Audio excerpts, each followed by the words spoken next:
Nos sentimos orgullosos de ser un banco 100% panameño, que con una larga trayectoria de más de 28 años mantiene su firme propósito de contribuir e impulsar el crecimiento económico y el desarrollo de nuestro país. Como uno de los firmantes de los principios de banca responsable, tenemos una gran responsabilidad con la Agenda 2030 de los Objetivos de Desarrollo Sostenible, los cuales buscan promover políticas que apoyen las actividades productivas, la creación de puestos de trabajo decentes, el emprendimiento, la creatividad y la innovación, y fomentar la formalización y el crecimiento de las MIPYMES, incluso mediante el acceso a servicios financieros. De igual forma, proteger los derechos laborales y promover un entorno de trabajo seguro y sin riesgo para todos los trabajadores, así como fomentar y ampliar el acceso a los servicios financieros para todos. Alineando nuestro negocio con los ODS, hemos logrado impulsar la estabilidad del empleo y el acceso a diferentes beneficios donde prevalece la igualdad de oportunidades, brindar formación técnica que nos permite disponer del mejor talento y colaboradores competitivos, permitiendo así su desarrollo. De igual forma, logramos dar acceso a financiamiento a distintos grupos como las mujeres emprendedoras y el empresario de pyme. Contamos con distintos productos y servicios financieros para cada segmento, atendiendo las necesidades de nuestros clientes y las mayores dificultades en el acceso, destacando el impacto en pymes y en el conjunto del sector agrícola. Como referentes del sector bancario, es un honor acompañar a la Asociación Panameña de Ejecutivos de Empresa y sus asociados en la Cena Anual por la Libertad Económica, felicitándolos por hacer docencia de un tema relevante para el sostenimiento económico del país, la defensa del sistema de libre empresa y la soberanía tributaria de Panamá.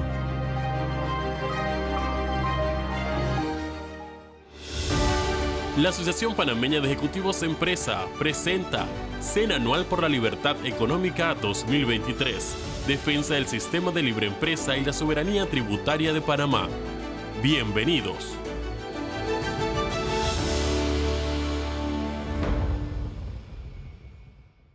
Buenas noches. La Asociación Panameña de Ejecutivos de Empresa se complace en realizar esta noche su 17ª edición de la Cena Anual por la Libertad Económica, que este año aborda la defensa del sistema de libre empresa y la soberanía tributaria de Panamá.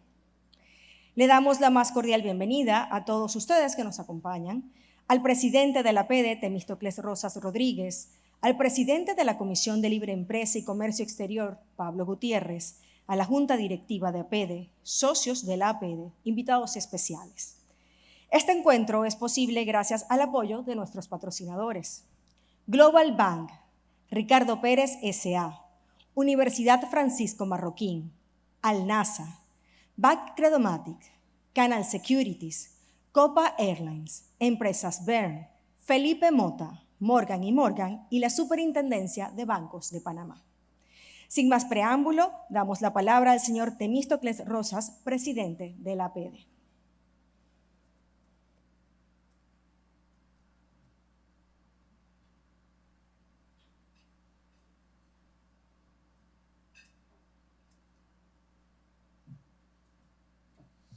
Buenas noches a todos los amigos apedianos, a los presidentes de gremios también que nos acompañan en la noche de hoy, presidente del CONEP, mi amigo Rubén Castillo, un gusto que nos estés acompañando también acá. Qué rico es estar en esta noche nuevamente hablando de libertad económica y poderlo hacer presencialmente, poder compartir con todos ustedes este gran evento, y estamos seguros que la conferencia pues será de su total agrado para esta noche. La defensa de las libertades como base para el desarrollo de la iniciativa privada es parte de los cimientos de APEDE.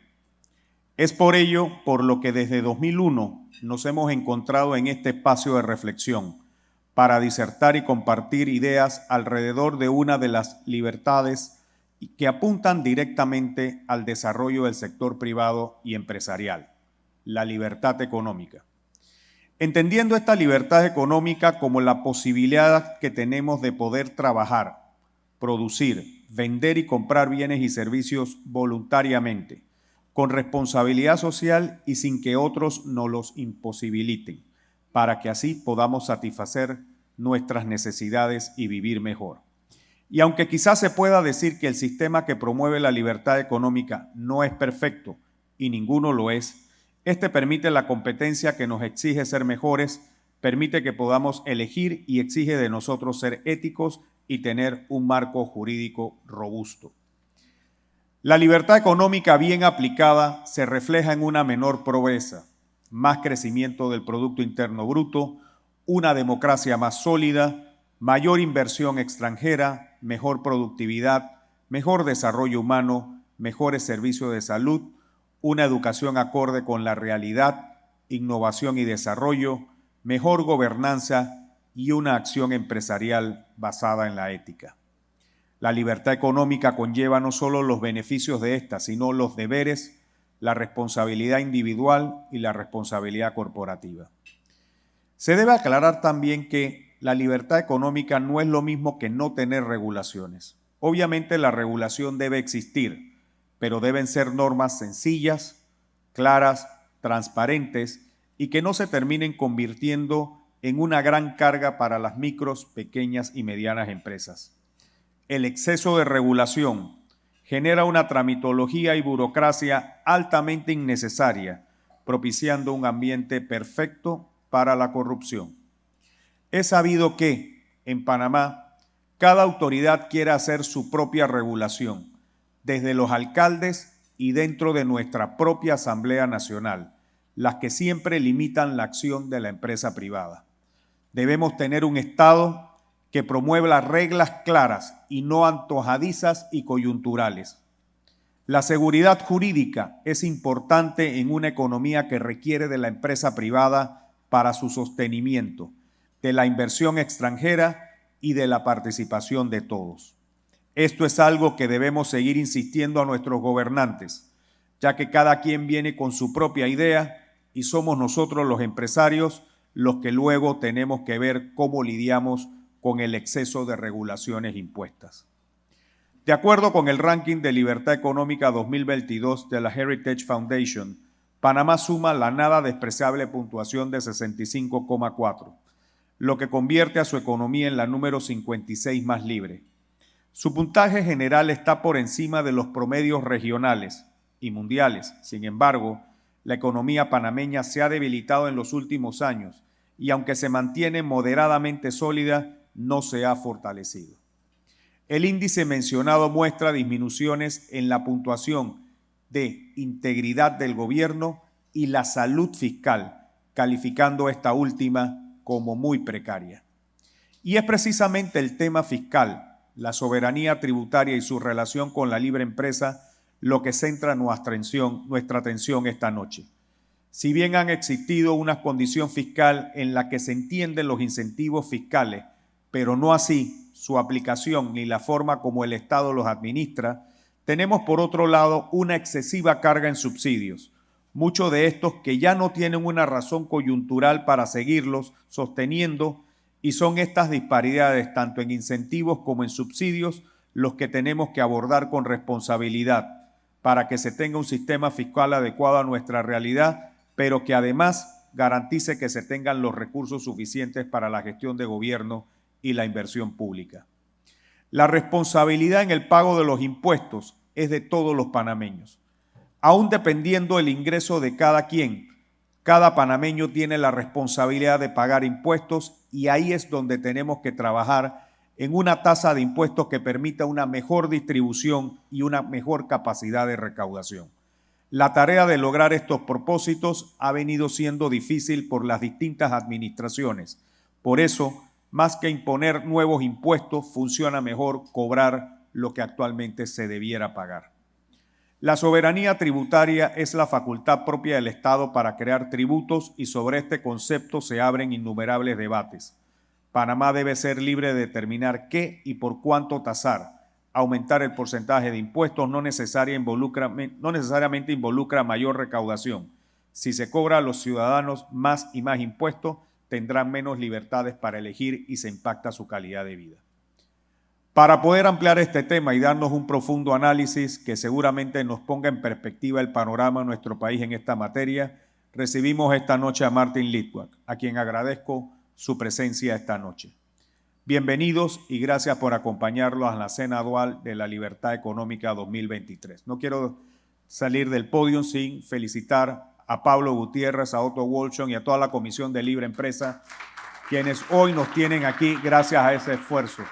Pablo, los aplausos para ti por este gran trabajo.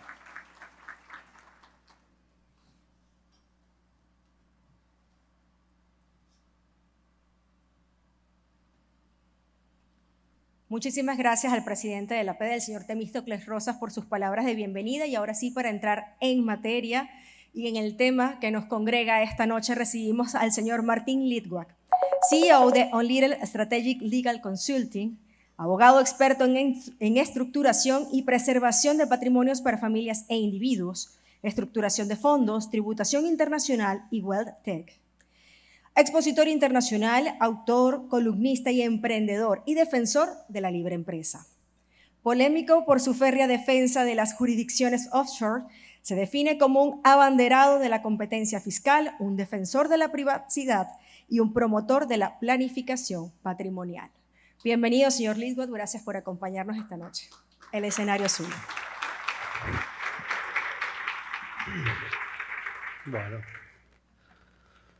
Bueno, buenas noches para todos. Para mí es un placer estar hoy acá. Gracias a Pede por la invitación y por haber puesto este evento. Yo voy a tocar varios temas hoy, algunos más polémicos que otros. Creo que estoy en un lugar donde se puede hablar libremente, justamente. Y seguramente muchas de las cosas que planteé les suene contraintuitivas o les haga algún tipo de ruido y demás, y está bueno. Después, si alguien quiere preguntar o debatir o cuestionar, no tengo ningún problema. Hay varias cuestiones que cubrir, así que yo voy a entrar directamente a la presentación. La idea es repasar varias de las tendencias que existen hoy en materia tanto de planificación patrimonial como de fiscalía internacional. Hay ciertas tendencias que vienen de hace 20, 25, 30 años, de larga data, y contra las cuales, desafortunadamente, es poco lo que puede hacerse en el corto plazo, pero hay que mantener la lucha en el largo plazo de cualquier manera, y ya vamos a ver a qué me estoy refiriendo.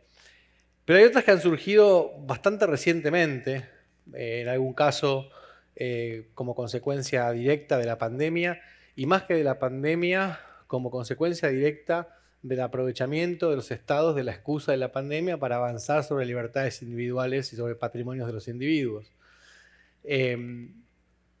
Entonces, si uno analiza estas tendencias, vamos a dejar de lado el tema tecnológico, a ver si... ¿Están viendo ustedes la...? No, ahí va. ¿Está bien? Bien. Vamos a dejar de lado la parte de tecnología que no viene mucho al caso, pero acá hay 4 tendencias que vienen de vuelta. 2 de larga data, como es la cada vez menor privacidad que tienen los individuos y la mayor voracidad fiscal y sobre todo cartelización fiscal de los países, y esto es el punto central de la charla de hoy. Son tendencias que surgen con la OCDE hace muchos años. El primer listado negro que emite la OCDE fue en 1998, estamos hablando de hace 30 años atrás, prácticamente, 25 años atrás. Y obviamente en ese momento nadie dijo nada, y como nadie dijo nada, eso se terminó transformando en ley de alguna manera. Entonces el primer punto que tenemos que hacer acá es, hay cosas que yo voy a decir acá que les van a parecer quizá tontas, quizá nimias, quizá tendencias muy chiquitas que hoy nos dañan mucho, pero cuando esto se transforma en una tendencia de 25 o 30 años, después de ser muy tarde para reaccionar. Entonces, de vuelta, hace ya muchos años que tenemos una tendencia hacia mayor voracidad fiscal, mayor cartelización fiscal sobre todo, y tenemos una tendencia hacia menor privacidad. Esas dos tendencias vienen de la mano, vamos a ver después ejemplos y vamos a ver cuándo se fortalecieron, pero en definitiva son dos tendencias que por supuesto hay que seguir combatiendo, pero que en definitiva estamos más complicados. Ahora, hay 2 tendencias nuevas que surgen, como dije antes, en la pandemia. Uno es la demonización de la riqueza, esto de que ser rico está mal, aparentemente ahora. Los ricos tienen que pagar la deuda externa, según el hijo de la expresidenta Cristina Kirchner. Los ricos tienen que pagar el costo de la pandemia. Los ricos tienen que hacer un montón de cosas. Los ricos tienen que pagar su justa parte de impuestos y vamos a ver eso según varios movimientos impositivos que hay ahora. Y de la mano de la demonización de la riqueza, y por supuesto que está vinculado, tenemos un debilitamiento del derecho de la propiedad. Y también vamos a ver ejemplos bastante concretos de esto, que de vuelta son tendencias que sería bueno empezar a combatirlas ya y no esperar a que sea demasiado tarde. Entonces, ese es un poco el plan de vuelo para hoy. Vamos a empezar con el tema de privacidad.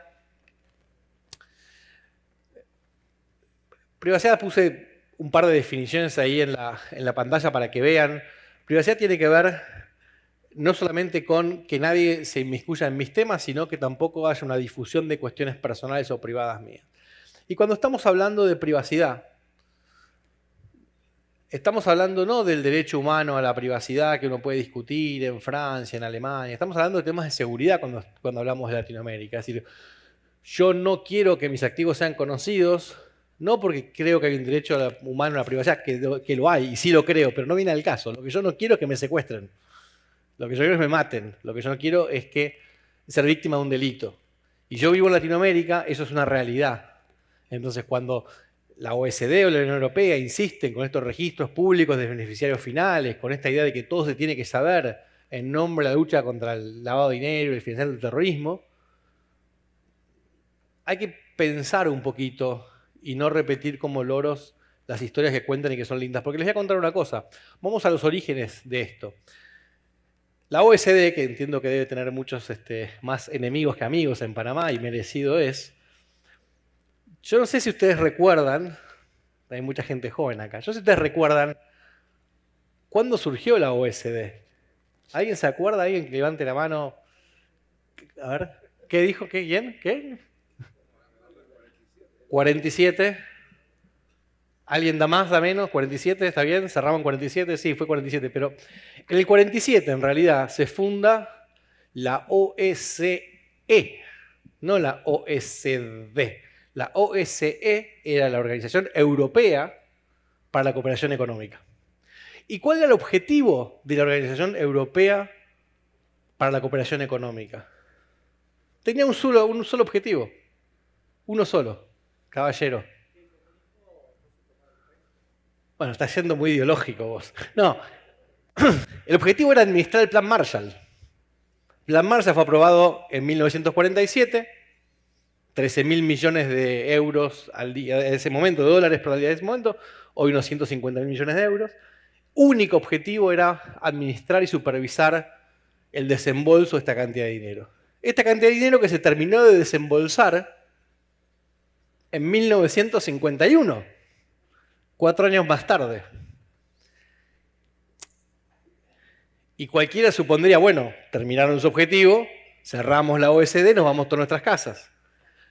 Pero la OSCE, igual que la OECD ahora, estaba llena de burócratas que ganaban sueldos y no pagaban impuestos. ¿Para qué se van a ir a su casa si pueden inventar alguna otra cosa para hacer? Entonces, durante 9 años estos caballeros dijeron, no, estamos supervisando el Plan Marshall. Ya se desembolsó, pero alguien tiene que cuidar que la gente gaste la plata adecuadamente.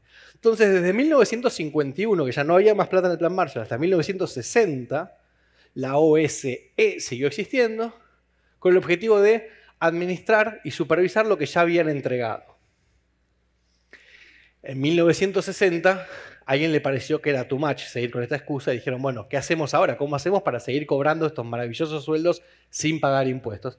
Bueno, invitamos a países que no están en Europa, le cambiamos la E por la D, y ahora nos vamos a dedicar a promover la cooperación económica y el desarrollo del mundo. Entonces se sumaron Canadá, se sumaron Estados Unidos, y nació la famosa OECD.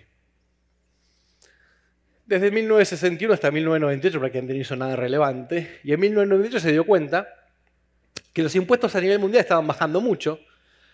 Había pasado Reagan, había pasado Thatcher, se había visto el efecto Laffer en Irlanda, los impuestos bajaban, y muchos de los países que estaban en la OECD se daban cuenta que empezaban a tener problemas financieros, sobre todo con los sistemas de jubilación de ese momento. Hoy sería mucho peor porque además de jubilación tenemos planes sociales y demás, como mencionaron antes. Entonces ahí empezó esta idea de evitar a todas luces la competencia fiscal para poder seguir teniendo los impuestos tan altos como ellos quisieran. Pero bueno, esto es una pequeña digresión cuando hablamos de privacidad para entender de dónde venimos, qué es la OECD. Ahora, la OECD cuando hace el primer listado en 1998, siempre pasa lo mismo, uno organiza algo, arma el PowerPoint, el press y todo re lindo y después hace cualquier cosa y vamos para otro lado y listo. Pero la OECD cuando y ya ahora me perdí. Vamos a seguir el lineamiento que veníamos pensando. Privacidad. Privacidad dijimos que importaba por un tema más bien de seguridad y de integridad que de derechos humanos. Ahí ven una foto del hoy famoso, en ese momento no tanto, presidente de Ucrania, cuando fue una de las robos y venta posterior de información, que el ISIC llama investigaciones, se encontraron que había un montón de compañías de ucranianos offshore. De hecho, uno de los países que más usa las compañías offshore era Ucrania, otros Argentina. Obvias razones en ambos casos. Pero cuando lo atacaron al presidente para decirle ¿por qué el pueblo ucraniano tiene tantas compañías offshore? La respuesta de él fue muy clara, vivimos al lado de Rusia, nos tenemos que cuidar. El tiempo obviamente le dio la razón. Entonces, de vuelta, la OECD no deja de ser un organismo europeo integrado por europeos que piensan en Europa, y quizás estaría buenísimo que saquen normas europeas. El problema es cuando quieren poner a todo el resto del mundo en la misma canasta, incluyendo, por ejemplo, en su momento Panamá. Anyway, privacidad. Ahora, y esto es importante, y esto íbamos con la narración anterior. Dijimos que íbamos a hablar de soberanía tributaria. La soberanía tributaria es esencialmente soberanía. Es decir, la tributaria es un tipo, una clase o un ejemplo de soberanía. Cuando termina la Segunda Guerra Mundial, quienes son abogados acá lo van a recordar, se establece en derecho internacional público un principio muy importante que es el principio de no intervención. ¿Qué significa esto? Bueno, básicamente para evitar que aparezca otro Hitler, para evitar que aparezca otro país invadiendo, se estableció como norma de derecho internacional público que un país no puede entrometerse en las cuestiones de otros países, a menos que haya un tratado entre esos dos países previendo esa intromisión. Eso se conoció siempre como Hard International Law, derecho internacional duro. Es decir, si Panamá quiere algo de Colombia, tiene que sentarse los dos presidentes a negociar un tratado y eso se aprueba por los parlamentos y entonces nace ese derecho eventualmente. ¿Qué pasó con el tiempo? Justamente la OCDE, el FMI, la Unión Europea, se dieron cuenta que había una forma mucho más fácil de obtener que otros países hagan lo que ellos querían. Si en vez de países fueran alumnos de escuela, estaríamos hablando de bullying, que es básicamente eso. O sea, la OCDE se la pasó haciendo bullying a todos los países más chiquititos. Pero logró los objetivos. Fíjense que un organismo que no tiene ningún poder de policía logró que por poner a X países en una lista negra, esos países cambien sus normas impositivas internas. Eso se llama soft international law. Ya no es necesario tratados. ¿Para qué? Si se ponen de acuerdo 20 países y deciden lo que van a hacer. Nada más contrario a la soberanía que eso. Y además, cuando uno lo piensa objetivamente y se aleja un poquito del día a día, las exigencias son totalmente ridículas.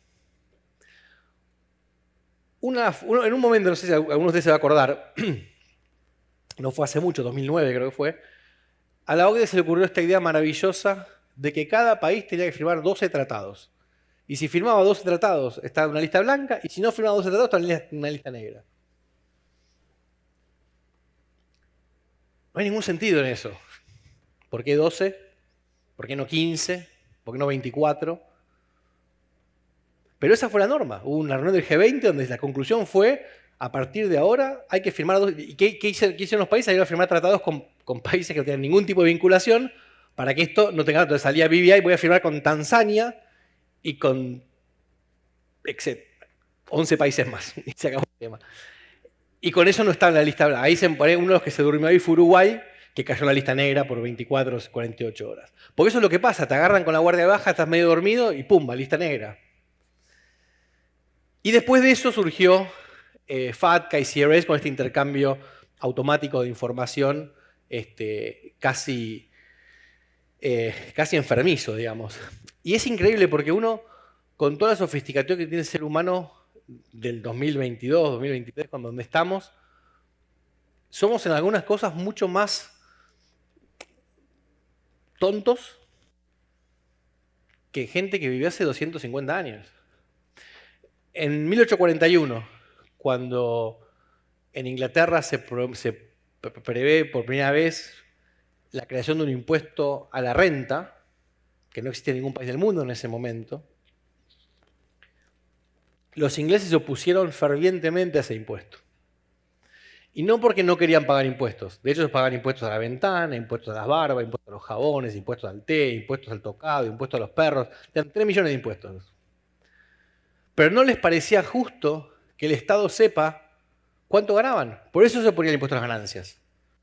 No se ponían porque les parecía mal pagar un impuesto sobre lo que ganaban. Les parecía mal que el Estado supiera lo que ellos ganaban, porque obviamente tenía que saberlo para poder pagar el impuesto.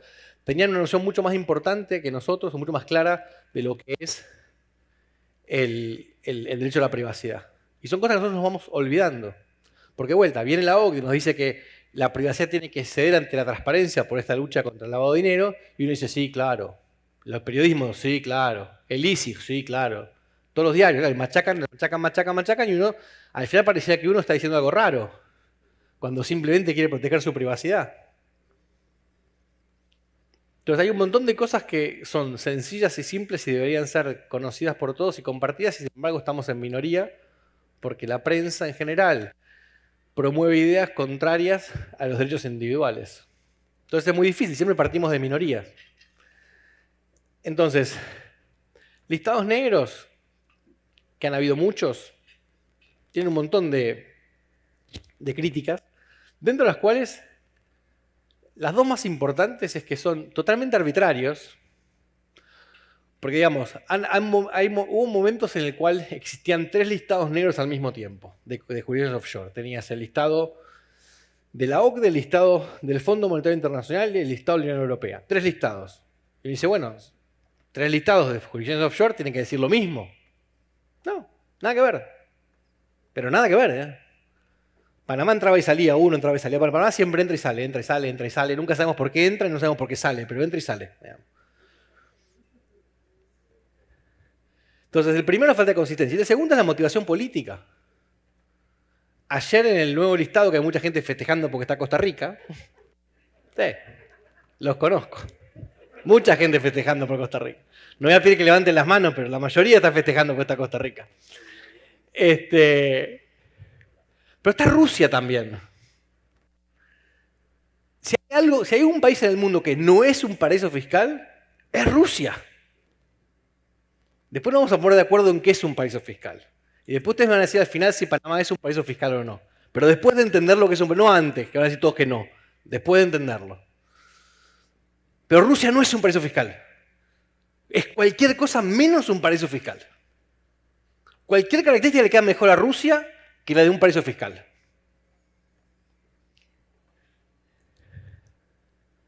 Bueno, esto no importa, vamos a pasar de largo esto, que es la famosa, como dije, es el 12 tratados que no tienen mucho sentido.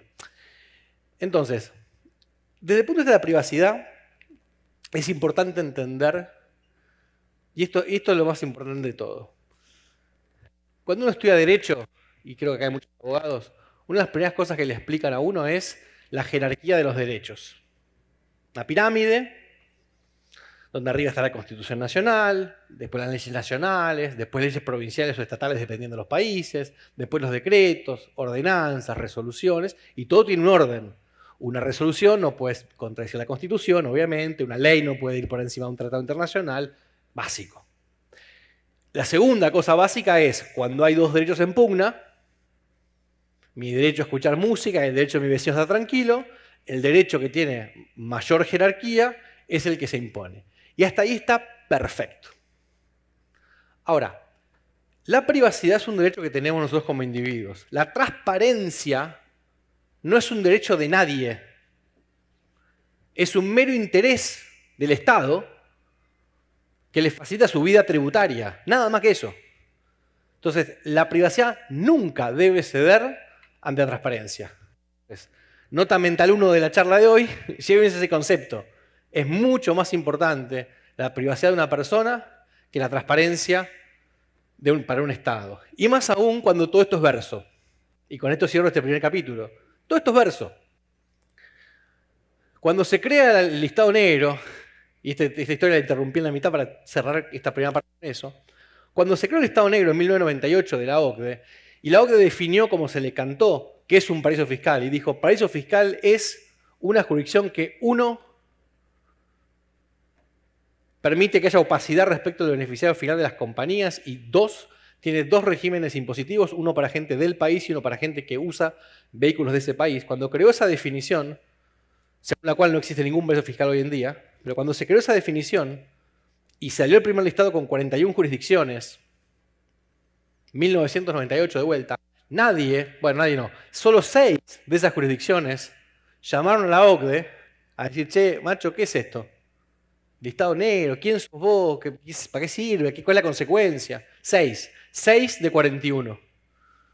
Algo andaba mal. Pasó el 28, pasó el 99, pasó el 2000, casi pasa todo el 2001, pero en el medio de que casi pasa todo el 2001, hubo un acontecimiento que, como la pandemia hace un par de años, cambió totalmente el mundo en ese momento.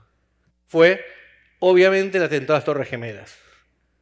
Y en ese momento la OCDE, y hay que reconocerle la brillantez de sus equipos de comunicación, cambió la idea y en vez de decir que había países con prácticas tributarias dañinas, que era lo que decía, andás a ver que dañinas para quién, para el fisco de Alemania, digamos. Pero en vez de decir que había una lista de países que tenían prácticas dañinas, dijo no, todos estos países colaboran con el lavado de dinero. Entonces, con el terrorismo, y entonces, y ahí sí, en 2 años cambió todo. Ahí tuvimos que eliminar acciones al exportador sin discutir, sin nada. Tuvimos que eliminar acciones al exportador, tuvimos que hacer registros públicos de directores en algunos casos. Bueno, un montón de cosas, lo saben ustedes mejor que yo, no voy a discutir eso. Pero eso solo fue posible porque nadie dijo nada en ese momento, y de vuelta insisto con esto. Ahora tenemos que decir cosas porque se vienen problemas iguales o peores. Pero de vuelta, es verso lo de la transparencia. Fue la excusa que usó la OCDE porque no les vendía la otra. La de la práctica tributaria dañina era muy difícil para que el tipo lo entienda. O sea, un taxista en la calle o un periodista no entendía que es una práctica tributaria dañina, pero sí entiende lo que es lavar plata. Y sí entiende que en Panamá son todos piratas, en Caimán son todos ladrones, en VI, eso lo entiende fácil. Es falso, pero lo entiende fácil.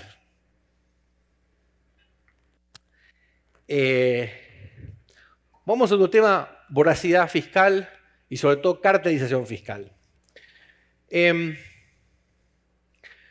Mi amiga Ocasio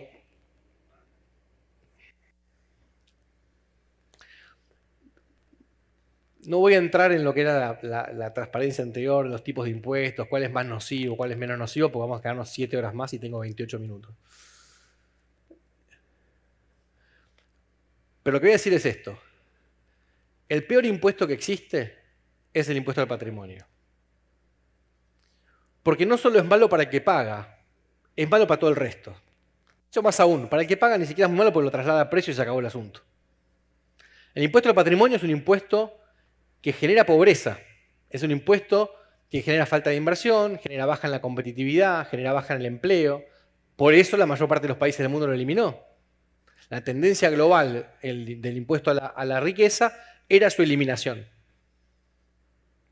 Antes de la pandemia, si tomamos Europa y las Américas, de los 80 países que integran Europa y las Américas, solo 7 países tenían ese impuesto. Y antes de seguir avanzando, obviamente eran los que peor les va. Pero vuelta, la tendencia era hacia la eliminación. Pero claro, tenemos ahora esta tendencia nueva que hablamos antes de demonizar la riqueza, de ir contra el derecho a la propiedad y demás. Y tenemos, bueno, a Ocasio-Cortez, que se le ocurrió aparecerse vestida en el evento más caro y más paquete de todo Nueva York, con ese vestido de dudoso gusto, por decirlo de alguna manera, con ese mensaje tax the rich, como si los ricos no pagaran impuestos.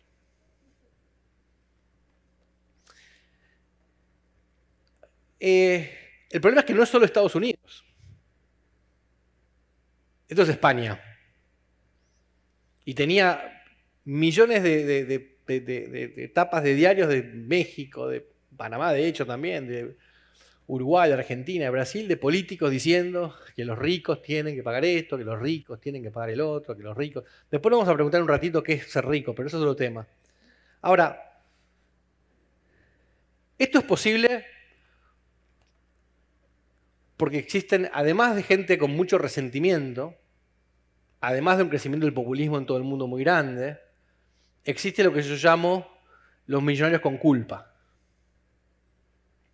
Que son estos boludos que aparecen ahí y otros más. Estos millonarios que aparecen ahí y que están haciendo esta estupidez, es lo mismo que hicieron los y esto escuchen, pero no les va a gustar esta parte. Se ríen de eso, pero esto no les va a gustar. Cuando empezó la lista negra en el 98, 99, las jurisdicciones offshore como Panamá, como BVI, tendrían que haberse en ese momento puesto esa lista estúpida de la OCDE y no lo hicieron. Entonces, ahora tenemos una oportunidad. A estos tipos hay que ponerse ahora mismo. Porque si dejamos que crezcan, vamos a tener peso a la riqueza en todo el mundo. Y no va a ser a la riqueza. Va a empezar siendo la riqueza y después va a ser a la clase media. Y va a terminar siendo la pobreza. Porque después los mínimos no imponibles no se actualizan, después hay inflación, después etcétera, etcétera, etcétera. Entonces, este movimiento es posible porque hay mucho resentimiento, hay mucho populismo y hay mucho millonario con culpa. Como había mucha offshore con culpa en su momento. Entonces no nos olvidemos de las cosas y no repitamos errores. Ahora, lo interesante es esto. Yo hice un ejercicio de ponerme en la cabeza a Ocasio-Cortez y tratar de pensar qué se le pudo haber ocurrido a ella cuando dijo que los ricos paguen su justa medida. ¿Por qué fue un esfuerzo? Primero porque dudo que tenga mucho esa señora en la cabeza. Y segundo, porque no hay relación alguna entre justicia e impuestos. Es como que podemos discutir si pasar la luz roja es justo o es injusto. Hay una ley que dice que hay que pagar impuestos, se paga el impuesto. No hay una ley, no se paga el impuesto. No es justo o injusto. Que 25% es justo y 23,5% es injusto y 37%... O sea, ¿qué es eso? Pero bueno, hice el esfuerzo. Y mi conclusión fue, bueno, ok, supongamos que el 1% más rico de la población de Estados Unidos se queda con el 40% de los ingresos totales de Estados Unidos. Bueno, debería quizá pagar el 40% de los gastos. O sea, el 40% de los recaudados debería salir de ese 1%. Es lo más cercano a justo que se me ocurrió. Ahora, cuando vamos a los números, nos damos cuenta que es cierto, los más ricos, el 1%, paga el 40% del total de impuestos que se pagan en Estados Unidos. Pero se lleva solo el 21%. O sea que habría que reducirle el impuesto a los ricos a la mitad para que sea justo. Y esto es lo que pasa cuando repetimos como tarados palabras sin pensar en lo que viene atrás. De vuelta, ¿qué significa que los ricos paguen su justa parte? Los ricos están pagando mucho más de lo que deberían. El problema no son los ricos, para nada. El problema, tampoco son los pobres, el problema son los estados. El problema no son los ricos, el problema no son los pobres, el problema son los estados. Bien. Y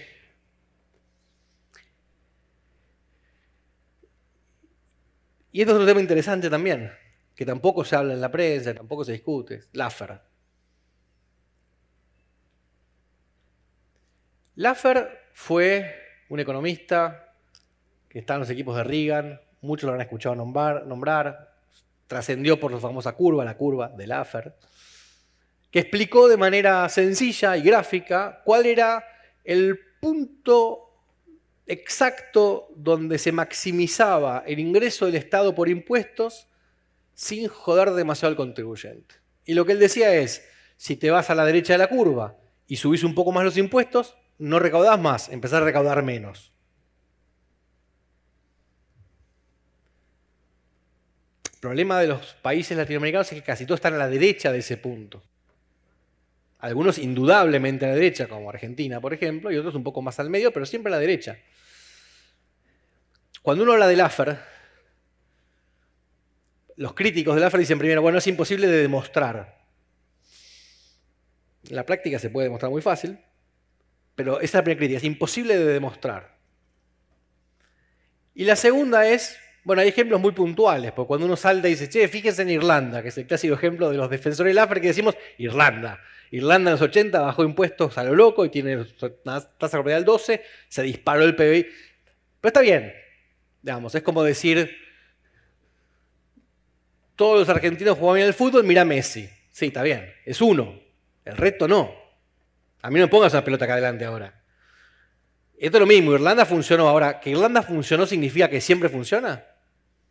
Y acá es donde se pone interesante. Estos gráficos, que estaban ahí, están acá, no sé, eso, ahí va. Esos gráficos lo que muestran es no un país, no un impuesto, no un año. Muestran información agregada de todos los países de la OCDE durante décadas y suman más de un impuesto. Y demuestran que los impuestos, por suerte, bajaron dramáticamente desde los años 70, 80, estaban muy altos desde la Segunda Guerra Mundial, y la recaudación no solo no bajó, no solo no se mantuvo, sino que subió.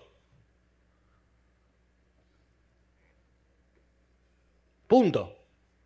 Ya está. Game over, cualquiera que piense que el Laffer no existe o que la curva no funciona. Es indiscutible que funciona. Y esto es otra cosa que los estados tienen que tomar en cuenta. En casi cualquier país latinoamericano, bajar impuestos es bueno. En casi cualquier país latinoamericano, bajar impuestos es bueno. Y va a significar encima un aumento de recaudación. Con lo cual, ese argumento, inclusive de economistas liberales que dicen, no, primero bajemos el gasto público. Nunca pasa eso. ¿Qué primero bajemos el gasto público? Nadie baja el gasto público. Pero sí se pueden bajar impuestos y los resultados son positivos. Y de vuelta, esto también tiene que ver con la soberanía tributaria, porque el argumento de la OCDE de vamos a poner mínimos para todo el mundo es no queremos que nuestros recursos se vean limitados y hay que explicarle a estos señores que no se verían limitados, porque con las tasas que hay hoy en día también recaudarían más seguramente si bajaran impuestos. Bien, vamos a otro tema interesante que es la riqueza. Porque a mí lo que me pasó en los últimos años, a ver, yo empecé a hablar de los paraísos fiscales y hablar no tengo mucho filtro. En la época de Panama Papers, yo sé que a ustedes les molesta el nombre de Panama Papers, ni siquiera les molesta lo que pasó. Es el nombre. Si hubiera llamado Mossack Fonseca Papers no habría problema, pero Panama Papers les pone como locos. Ahora, en ese momento uno leía los diarios y según los diarios cualquier abogado offshore era un narco, todos corruptos. Y yo decía, pero nunca vi una cosa tan diferente entre lo que dice el diario que yo hago y lo que yo me levanto a hacer todos los días. Entonces hay que empezar a explicar un poco qué son las cosas.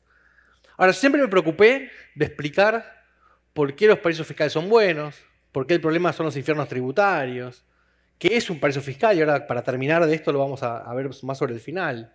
¿Qué es realmente un paraíso? No qué dice la OCDE, que para mí no tiene ninguna autoridad para definir paraíso fiscal. O sea, ¿qué dice la OCDE que es un paraíso fiscal? No me importa.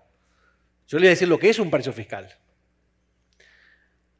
Pero hace poco me di cuenta que cuando uno hablaba de planificación patrimonial, de las bondades de planificar un patrimonio y demás, uno asumía que estamos todos de acuerdo en que tener un patrimonio es bueno. Pero parece que no. Parece que hoy, en pleno 2020, hay que explicar a la gente que ser rico está bueno o no está malo. Y de vuelta, no es que ser pobre está bueno o está malo. Vamos a hablar de la riqueza, no de la pobreza. Pero el problema igual no es la pobreza, no es la desigualdad que molesta tanto. La desigualdad molesta porque son todos resentidos, si no, no molestaría. Y la pobreza no es un problema en las sociedades donde hay movilidad social. El gran problema es cuando en una sociedad no hay movilidad social, no cuando hay pobreza. Hay muchos países que tenían pobreza hace 30 años y hoy son los países más ricos del mundo. Montones de países. Y hay países que tenían clase media hace 30 años y hoy son países pobrísimos. Pues hay movilidad social para abajo. Entonces, digamos, si no identificamos el problema no lo vamos a poder solucionar nunca. Entonces el problema es, si alguien plantea que quiere luchar por la igualdad, nos quiere ver pobres a todos.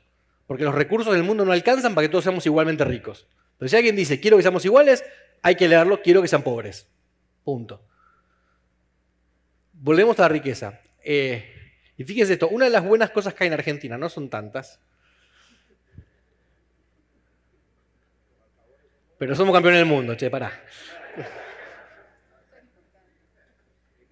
Vamos a terminar cantando muchachos después del final. Una de las cosas buenas que hay en Argentina es el humor gráfico. Uno de los mejores humoristas gráficos es Quino, el autor de Mafalda.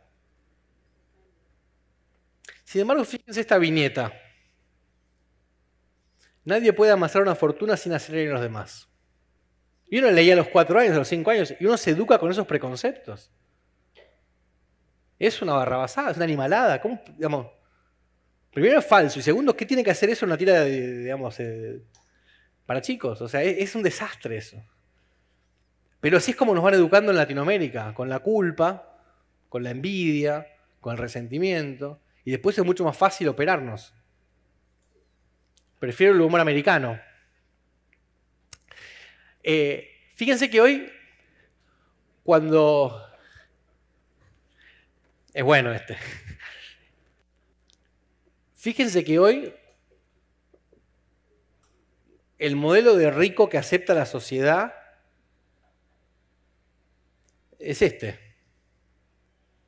But Sam is not a traditional billionaire because he believes in the concept of earn to give, which means his goal as a human is to make as much money as possible just to give it away. Earn to give. And that's exactly what he's doing. So let's say that you have $100 and you want to figure out what you can do with it to help the world. Earning to give is thinking about which causes, which charities save the most lives per dollar. This $100 can go as far as it possibly can to help the world. Last year, this 29-year-old guy donated $50 million. Next year, he's planning to donate $500 million a year. And next decade, he will probably give away more than $10 billion. The amount of good that you can do for the future of the world is really large, and it's way more than you can do to actually make yourself happy with anything like that amount of money. And he is funding everything you can think of. Global warming. It's one of the biggest problems that we have to tackle together as a world. COVID-19 preparedness. We have to be ready for the next pandemic. Neglected tropical diseases. More than 1 billion people suffer from them. We have to eliminate these diseases. And of course, animal welfare. Animals deserve to live just like we do. It's also why I'm vegan.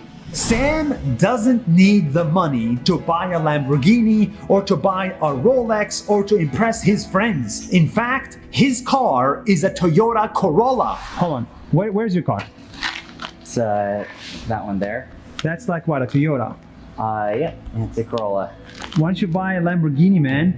I didn't have any particular need for one.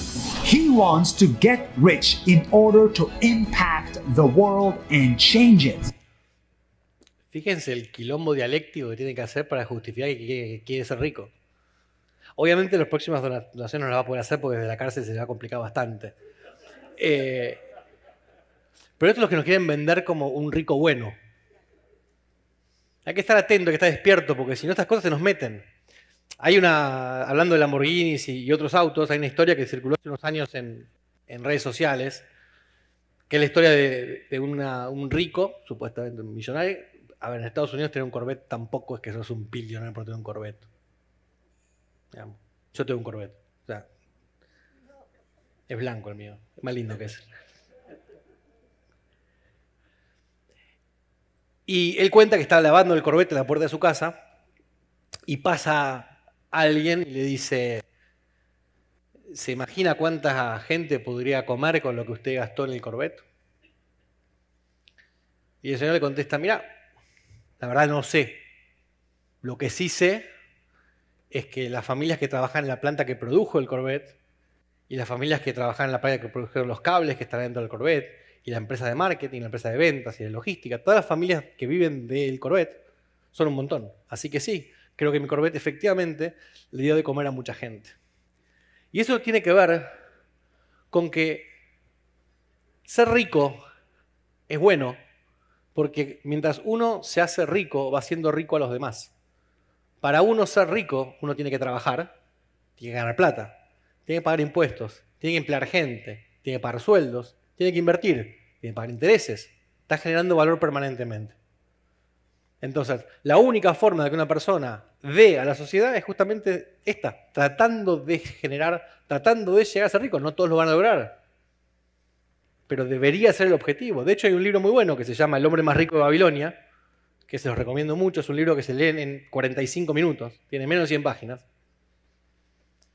Y es la historia de un gobernante de Babilonia que se da cuenta que el hombre más rico de Babilonia le pagaba muchos impuestos y que si todos fueran tan ricos como el hombre más rico de Babilonia, para él sería buenísimo.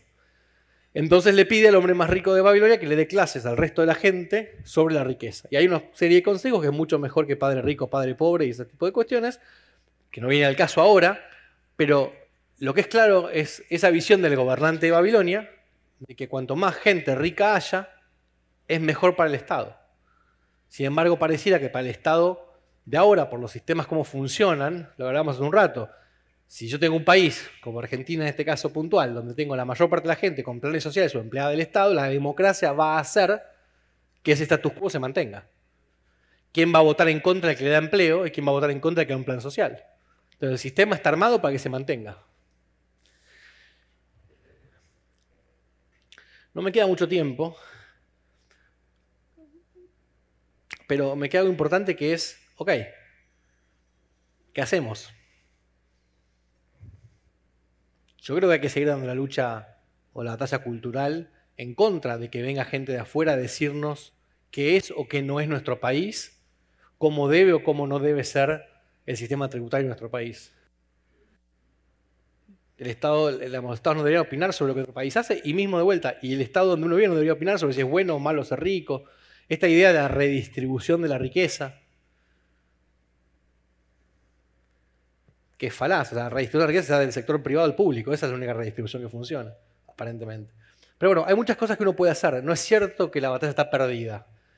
En algunas cuestiones, como el tema de la voracidad fiscal, la cartelización fiscal, la falta de privacidad, pareciera que estamos complicados. Es decir, ya hay un intercambio de información absoluto entre países, hay muchos países con registros públicos de beneficiarios finales. Estamos perdiendo por goleada el partido, pero todavía no terminó.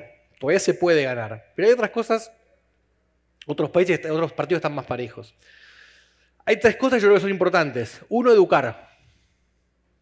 Pero educar no a un abogado que se dedica hace 20 años a vender sociedades panameñas que ya sabe todo lo que yo dije hoy. Que podrá parecer más divertido, menos divertido, más adecuado, menos adecuado, más cerrado, menos cerrado, pero sabe prácticamente todo lo que yo conté hoy o la gran mayoría. Hay que educar al ciudadano de pie. Hay que educar al que no fue a la facultad y que está esperando que de la teta del Estado le den cosas. Y piensa que el rico es el enemigo, no el empleado público. El rico es el enemigo.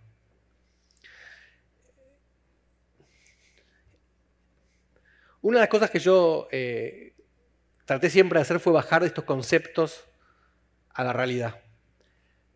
Competencia fiscal, jurisdicciones offshore, son temas complejos para alguien que no estudió o que no tuvo exposición a esta industria. Pero hay una forma muy fácil de explicar por qué las jurisdicciones offshore son buenas. Y por qué, de hecho, Panamá debería decir, sí, yo soy igual que Estados Unidos, igual que Gran Bretaña, igual que Países Bajos, igual que Irlanda. Los mejores países del mundo son paraísos fiscales. ¿Por qué gastar 30 años en decir que no son? Yo si fuera Panamá diría, rezo el paraíso fiscal. Y vengan de a 1000. De vuelta, cuando dimos la definición de la OECD, dijimos, son jurisdicciones con regímenes tributarios diferentes para residentes y no residentes, y tienen sociedades con posibilidad de emitir acciones al portador. Si uno va al listado de jurisdicciones con prácticas impositivas dañinas de la OCDE, donde en 1998 había 41 países, hoy hay 0. ¿Eso significa que no hay jurisdicción offshore? No. Eso significa que la definición era una estupidez. Por supuesto hay jurisdicciones offshore. Un montón, por suerte. ¿Qué son las jurisdicciones offshore entonces? Pues si uno compara, hay islitas, hay países grandes, hay países soberanos, hay territorios dependientes. Hay países con... Aunque todos tienen la fantasía siempre del Caribe, de cosas, hay países que no tienen ese clima tampoco, o sea, geográficamente no son islitas con palmeras y nada de eso. Pareciera como que no hay factores en común. Sin embargo, después de estudiar mucho el tema, yo encontré que hay 5 cosas que estos paraísos fiscales comparten. Primero, son países con un alto nivel de seguridad jurídica. Fundamental, punto 1.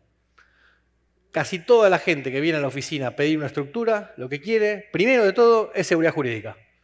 No estoy tranquilo en Chile con Boric, no estoy tranquilo en Colombia con Petro, no me gusta lo que pasa en Rusia, no estoy tranquilo en Argentina. Quiero seguridad jurídica, punto 1. 2, son países que creen en la competencia fiscal. La defienden, la honran, la promueven, creen en la competencia fiscal. Son países que no se meten a opinar de lo que otros países hacen en materia tributaria. En general, y esto es, en general nos pasa siempre, son países que tienen un impuesto a las ganancias bajo o no tienen impuesto a las ganancias. En general, hay excepciones. Estados Unidos es el primer país fiscal del mundo y para los que vivimos ahí tienen impuesto a las ganancias alto. Pero en general son países que tienen impuesto a las ganancias bajo o no lo tienen. Son países que tienen un gran respeto por el derecho a la privacidad y son países que tienen un gran respeto por el derecho a la propiedad privada. No veo ninguna razón, si yo fuera dueño de un país, de no creer que mi país esté ahí. Porque la otra, ¿qué es? Bueno, infiernos tributarios. Ese es el problema. Pero no son los paraísos fiscales. Yo siempre digo en Argentina, cuando discuten estos temas en redes sociales, digo, a ver, es muy simple. Argentina, ¿querés terminar con que la gente lleve su plata afuera? 2 cosas. 2 nada más. No listado negro, penalidades, campañas de prensa. 2 cosas. Seguridad jurídica, impuestos razonables. Listo, no se va nadie más. Un infierno tributario es todo lo contrario. Son países con baja o nula seguridad jurídica, con poca privacidad, con poco respeto al derecho de propiedad y demás. Ahora, ¿cómo hacemos para explicar esto a alguien que no sabe nada de impuestos ni de paraísos fiscales? ¿Cuál es el problema? Bueno, una de las formas fáciles es esta comparación que yo siempre hago entre paraísos fiscales y aerolíneas de bajo costo. Si yo pongo esta frase en la pantalla, las aerolíneas low cost ponen un límite a los precios que pueden cobrar las aerolíneas tradicionales y eso redunda en un beneficio para todos los viajeros. ¿Alguien está en desacuerdo con esta frase? Por favor, no me vengan con el servicio, no estoy hablando de servicio, estoy hablando de precio. Precio. ¿Alguien está en contra? Lo puede decir, no me voy a enojar. Estaría equivocado esa persona, pero no me voy a enojar. Me daría un poco de pena, pero no me voy a enojar. Entonces, no, nadie. Genial. Fácil. Acá lo importante de esta frase, la clave de esta frase, es posiblemente la palabra más tonta que aparece ahí. Viajeros. Pues yo no estoy diciendo que las aerolíneas low cost ponen un límite a los precios que pueden pagar las aerolíneas tradicionales y eso redunda en un beneficio de quien usa las aerolíneas low cost. Porque si yo quiero viajar con las líneas que no son low cost, igual voy a pagar menos por la competencia que hay. Y si quiero tomar un tren de larga distancia, o un bus de larga distancia, o un barco, también voy a pagar menos que si no existieran las low cost. Por un tema de competencia. Ahora, si están de acuerdo con esta frase, y nadie dijo lo contrario, y yo hago algunos cambios gramaticales, pero no semánticos, tendrían que estar 100% de acuerdo con la siguiente frase, que es esta. Las jurisdicciones offshore ponen un límite a los impuestos que ponen los países de alta tributación y eso ronda un beneficio para los pagadores de impuestos. Y de vuelta, no para los usuarios de estructuras offshore, para los pagadores de impuestos. La maestra, el mozo, el taxista pagan menos impuestos porque hay competencia fiscal. Si hay cartelización fiscal, lo único que vamos a lograr es que aumenten los impuestos. Y esa es la verdadera razón por la cual hay muchos países que se quieren inmiscuir en la soberanía tributaria de otros países. Última cosa, que tiene que ver también con esto, o últimas dos cosas. La segunda cosa que podemos hacer es llevar la lucha al campo dialéctico.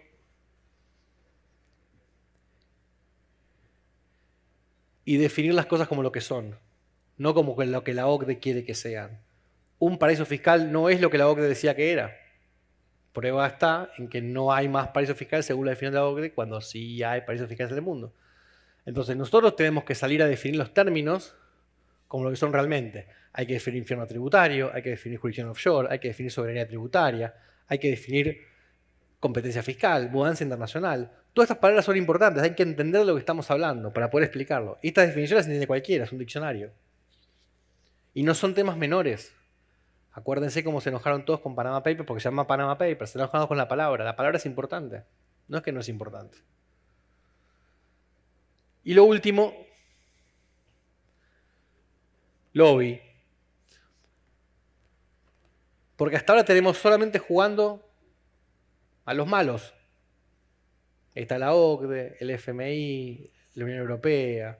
Entre ellos discuten quién pongo y quién saco en la lista. De vuelta, hoy estamos contentos con Costa Rica, mañana ponen a Panamá de vuelta, estamos todos tristes. Le seguimos dando importancia cuando hay que crear nuestros propios organismos que defiendan esta lucha. Que es la lucha en favor, uno, de la soberanía tributaria de los países, pero dos, y más importante, es una lucha por el pagador de impuestos. Es una lucha por el contribuyente. Nadie hace esto para vender más sociedades offshore. Tiene nada que ver. Hace unos años yo creé una fundación, que es 1841 Foundation, 1841 por lo que dijimos antes, porque es el último año en donde el mundo no existía impuesto a las ganancias. Pero más allá de la tarea de la fundación, puntualmente el año pasado empezamos a emitir, antes hizo referencia al índice de la Fundación Heritage, que tiene mucho prestigio. La idea nuestra es llegar a ese mismo nivel de reconocimiento con nuestro índice de infiernos tributarios o infiernos fiscales.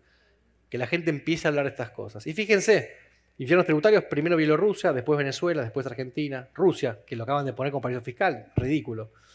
Panamá no está ahí, por suerte. Pero ya tenemos el dato, eso es del 2020, ya tenemos el 2021 terminado y estamos trabajando en el 2022 y ya se ve que los números globales van empeorando. O sea, ya se ve que hay aumentos de impuestos, en general la tendencia es hacia mayor aumento de impuestos y menor seguridad jurídica, que es lo que caracteriza a un infierno tributario. Pero esto es importante, hay que seguir, este tipo de actividades hay que seguir haciéndolas para que la gente empiece a tomar conciencia. De vuelta, el problema no son los paraísos fiscales, son los infiernos tributarios. Listo, y terminé bastante puntual, creo que cubrí casi todo. Si alguien quiere después leer más profundo, puede seguirme en redes sociales y demás. Y de mi lado creo que cubrí lo que quería cubrir. Me pasé unos minutos, creo, pero bueno, estamos. Gracias a todos.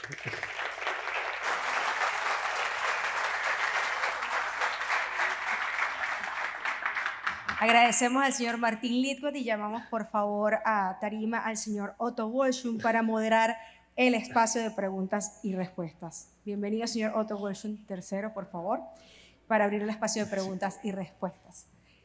En sus mesas pueden encontrar un código QR para realizar las preguntas y así las puede recibir el moderador y nuestro expositor de esta noche. La palabra, el micrófono es suyo, señor Otto. Bueno, Martín, muchas gracias. de parte de la Asociación Panameña de Ejecutivos de Empresa, de la Comisión de Libre Empresa y Comercio Exterior de la PEDE y del público en asistencia. Fue una muy buena ponencia, obviamente hablando de temas de libertad individual, empresarial. Creemos que al final el tema que permite que un país tenga soberanía tributaria es una ventaja competitiva, eso es una ventaja que tiene Panamá, es un tema que nos toca defender. Aquí el público ha generado algunas preguntas. La primera es, en Panamá se quiere hacer justicia, llamémosla así, a favor de microempresarios con un reordenamiento tributario para incrementar impuestos municipales. ¿Cómo ayuda esto, si es que ayuda, a la creación de empleo o riqueza? A ver, hay un principio básico en materia de sistemas tributarios o régimen tributario que es la simplicidad. Con lo cual, lo que un país debe tener es la menor cantidad de impuestos posibles, impuestos claros que se apliquen a todos y no estar dando beneficios a un grupo particular, por más que uno se sienta quizás proclive a que ese grupo reciba algún beneficio. Pero lo lógico sería que si el sistema tributario es bueno para el país y es bueno para el contribuyente, debería mantenerse simple. De vuelta, puntualmente es cierto que hay momentos en que es necesario incentivar ciertas actividades. De hecho, la definición que habíamos hablado antes de soberanía tributaria tiene que ver con el derecho soberano de un país a fijar los impuestos de la manera que considere necesario para solventar los gastos del Estado y fomentar o desalentar determinadas conductas. Con lo cual, si el Estado entiende que hay cierto sector que hay que promocionar, es lógico que haya algún tipo de beneficio, pero tratando de que sea más la excepción que la regla.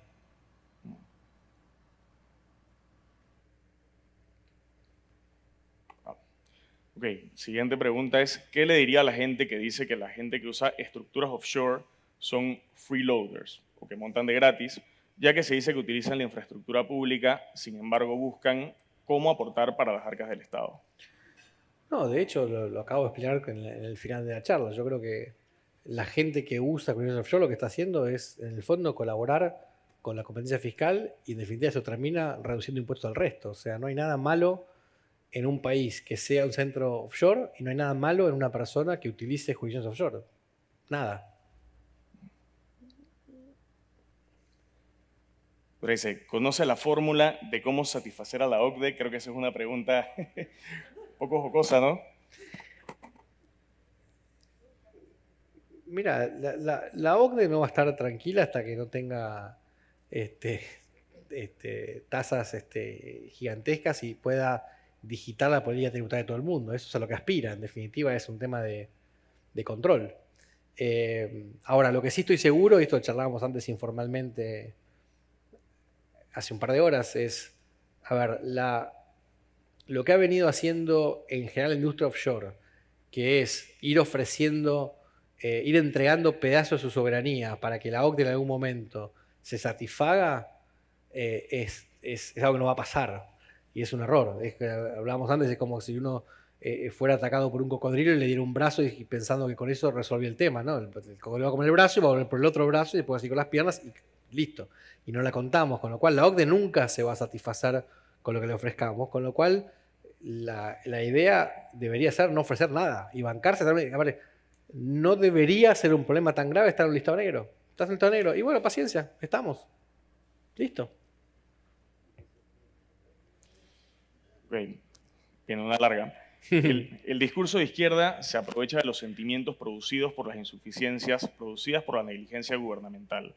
¿Cómo podemos nosotros crear un discurso que no produzca disonancia cognitiva, de acercar emocionalmente a las masas y además logre explicar realmente la creación de valor y la labor primordial del sector privado en esto?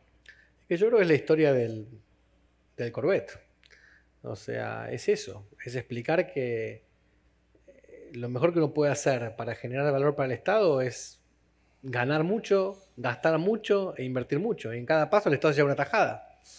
El populismo siempre tuvo, de izquierda siempre tuvo un discurso, coincido, romántico, donde ellos se presentan como los que luchan por el bienestar social y demás. Pero yo creo que el problema es nuestro como liberales o como capitalistas, que nosotros tenemos que decir claramente, en realidad está buenísimo que como ser humano uno se preocupe por el bienestar del otro. Es un tema de humanismo básico. Ahora, yo estoy seguro que el bienestar del otro se va a lograr más fácilmente en una economía liberal que en una economía dirigida por el Estado. Y eso tiene que ser. No es que el populismo de izquierda busca el bienestar y nosotros buscamos el lucro. Nosotros buscamos el bienestar también a través de un montón de cuestiones que generan más bienestar que el discurso de izquierda, que en la práctica nunca lo consiguió. O sea, lo que es interesante es que a la gente le gusta que le mientan. Yo hace poco hablaba con un político argentino y le explicaba justamente el tema del AFER. Y entonces le digo, mirá, vos después yo te explico cómo funciona el AFER, te explico cómo funcionan los impuestos en Argentina. En Argentina es muy fácil, es obvio que aplica el AFER porque está tirado, ya está fuera de la curva, está a 3 cuadras de la curva. Entonces no hay ningún riesgo de que salga mal esto. Entonces le explicamos la AFER, lo entendió dentro de su limitada capacidad como hombre de Estado. Y entonces yo después le dije, digo, mirá, vos después si tenés que presentar esto ante el pueblo, te vota la gente, es un del partido peronista que se supone es populista, entonces vos después te presentalo como que de esta manera hay más bienestar social, que los pobres van a ganar más, que de hecho es cierto. Y él me mira y me dice, bueno, también podemos mentir. Ah, sí, mentir, total. Y es un poco eso, o sea, la gente quiere que le mientan. Entonces es un problema porque, digamos, a veces las realidades a veces son más duras. A veces hay que tomar medidas que son no muy simpáticas, pero la mentira seguro que no va a llegar a ningún lado. Martín, y quizás un seguimiento a esta respuesta que acabas de dar. O sea, ¿qué recomendaciones tú nos pudieras dar a nosotros, que somos ejecutivos de empresa, para hacer que este mensaje llegue a nuestros compañeros de trabajo, a la gente con la que vemos en el día a día? Es que yo creo que son temas que hay que hablar. Yo creo que, a ver, desafortunadamente estamos en un momento donde hay excesivo resentimiento y hay mucha envidia. Yo creo que el principal problema es ese, o sea, es que uno en el fondo, o mucha gente en el fondo quiere que al otro le vaya, es más fácil que al otro le vaya peor que a mí me vaya mejor, porque para eso tengo que hacer un esfuerzo. Pero yo creo que está bueno plantear los temas y hablar, coincido con vos, o sea, con cualquier excusa, con la excusa de, che, vi este mail, vi este tweet, me contaron esta historia, tengo esta anécdota, hay un montón de videos y cosas que se pueden compartir, pero lo principal es luchar contra los preconceptos y contra el resentimiento. Si la gente es resentida, esto no prende, porque en el fondo, honestamente, el sistema capitalista va a generar beneficios en todo el mundo. Más libertad es más beneficio. Ahora, si yo prefiero que al otro le vaya peor, es como complicado. Claro. Sí. Esta siguiente pregunta viene un poco cargada, pero creo que tú, por tu experiencia como argentino, la podrás manejar bastante bien. Hay otro peligro creciente en la región, y es que muchas veces nos fijamos solo en los niveles de impuestos nacionales. En Panamá y en otros países que tienen la capacidad o delegación de los gobiernos provinciales o municipales para establecer impuestos, la empresa privada está sufriendo un asalto en serie. Esto sin ningún análisis de sensibilidad tipo la curva del AFER. ¿Sabes en mediciones que ustedes realizan la relación que hay entre impuestos nacionales versus provinciales versus municipales? En Panamá no lo sabemos. Es que en general, cuando se habla de presión fiscal o de esfuerzo fiscal, se suma todo. O sea, no es un análisis que se hace... O sea, en general el análisis no va a ser, por ejemplo, en Panamá hay que aumentar impuestos provinciales, pero los nacionales están bien. O sea, eso no va a pasar, porque en general el individuo ahora es una misma billetera que paga todos los impuestos. No importa qué tipo de impuesto es.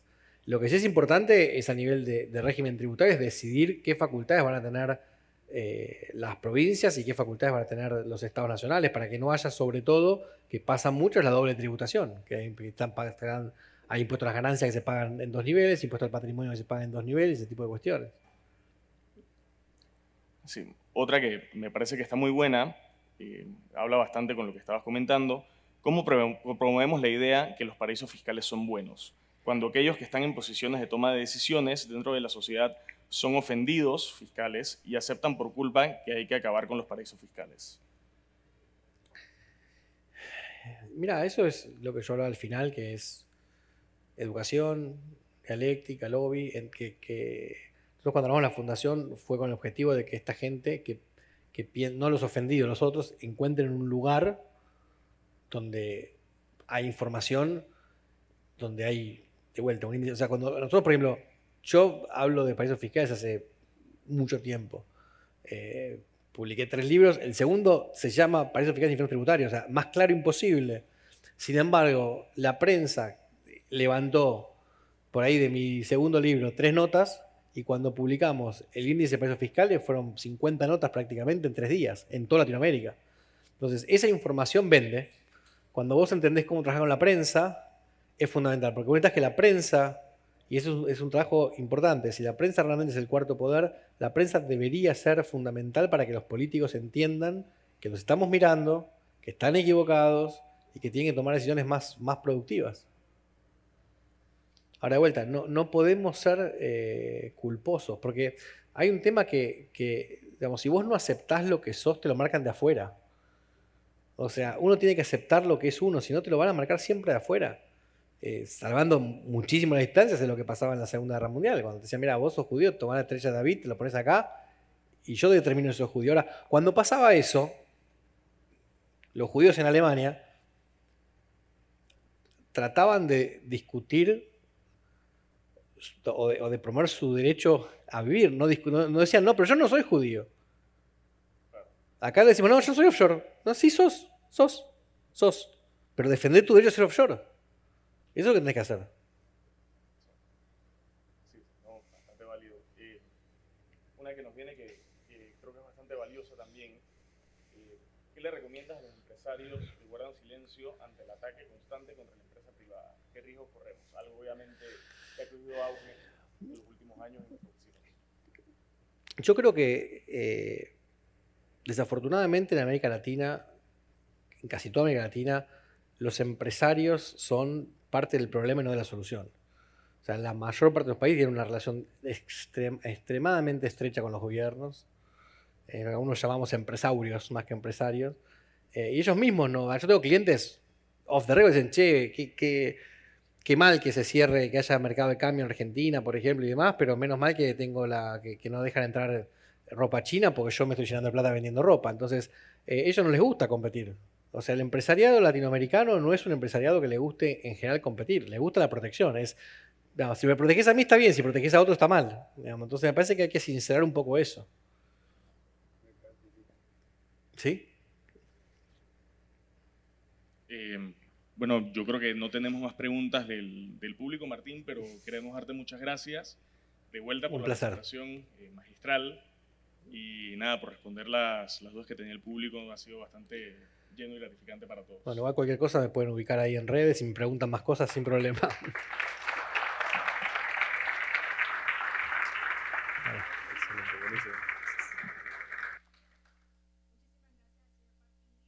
Al señor Otto Walshun III por habernos acompañado en este espacio de preguntas y respuestas.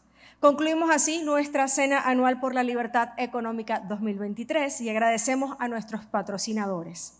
Global Bank, Ricardo Pérez S.A., Universidad Francisco Marroquín, Al-Nasa, Bad Credomatic, Canal Securities, Copa Airlines, Empresas Bern, Felipe Mota, Morgan & Morgan y la Superintendencia de Bancos de Panamá. Agradecemos a todos por habernos acompañado esta noche y los esperamos en la CADE 2023. Perdón, antes de finalizar, quisiera entonces invitar al presidente de la Comisión de Libre Empresa y Comercio Exterior, el señor Pablo Gutiérrez, a que nos diga unas palabras de cierre.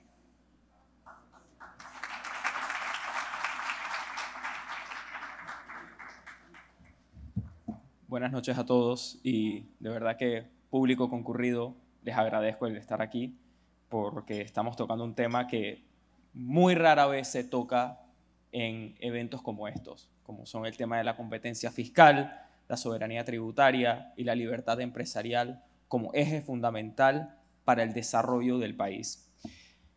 Yo quería cerrar con una pequeña reflexión, ya que hace unas semanas atrás, en el almuerzo mensual de APEDE, el señor Miguel Bolinaga comentó sobre una conversación que tuvo con uno de sus hijos.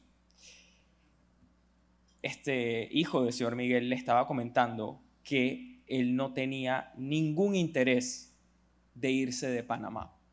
Para él, Panamá es su país y aquí quería sentar raíces. Mi padre emigró de Cuba en los 60. lamentablemente él no tuvo esta oportunidad de quedarse en su país, ya que sufrió los embates del comunismo. Él y muchos otros de sus coterráneos tuvieron que salir y abandonar a sus amigos, familiares y, peor aún, sus sueños de salir adelante. Esto no puede pasar en Panamá y por eso estamos aquí. El momento es propicio para que el sector privado aproveche este evento como punta de lanza para lo que se debe venir. Estamos ante elecciones presidenciales que quién sabe qué va a pasar. Y el único sistema o el único grupo que le puede hacer frente a los embates del populismo o de ideas radicales de los autodenominados marxistas es el sector privado, ya que es el único que puede generar las riquezas que se necesitan para tener un país próspero. Eventos como esta cena son los que crean, como ya dije, las bases para la defensa, expansión de la libertad económica y empresarial. Ahora bien, algo que debemos tener supremamente en claro es que esta libertad tiene otra cara y es un deber que todos tenemos como ciudadanos y como empresarios, y es la responsabilidad individual y la responsabilidad de las empresas o del sector privado en general. Responsabilidad de trabajar de forma ética, de involucrarnos en el mejoramiento de la educación de este país y de defender la democracia dentro de un orden o un marco republicano de gobierno con Estado de Derecho, seguridad jurídica e institucionalidad. Todo esto que he dicho es lo que permitirá que personas como el hijo del señor Miguel, los hijos y nietos de los que estamos aquí, puedan no solo quedarse en Panamá, sino tener este país próspero y con desarrollo sostenible que todos queremos, y no solamente heredar las cenizas de lo que pudo ser Panamá. Muchas gracias.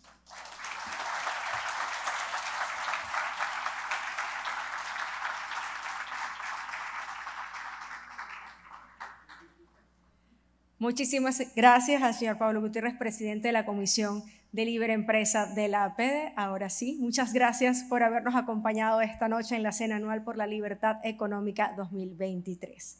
Los esperamos en la CADE 2023. Gracias.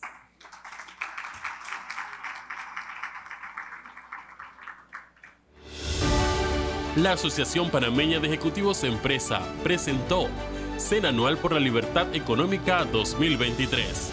Defensa del sistema de libre empresa y la soberanía tributaria de Panamá. Gracias por acompañarnos.